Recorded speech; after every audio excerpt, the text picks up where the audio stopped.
सबका साथ की भावना से ही भारत ने प्रस्ताव रखा था कि अफ्रीकन यूनियन को G20 की स्थायी सदस्यता दी जाए।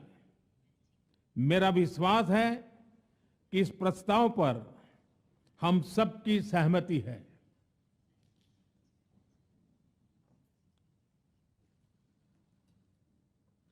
आप सबकी सहमति से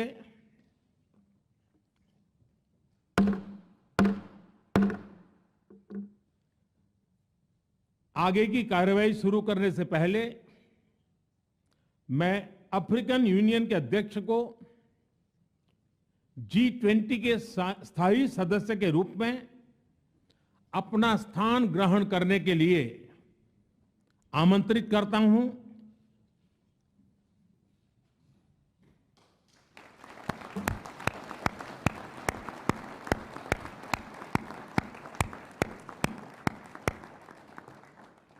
एक्सेलेंसी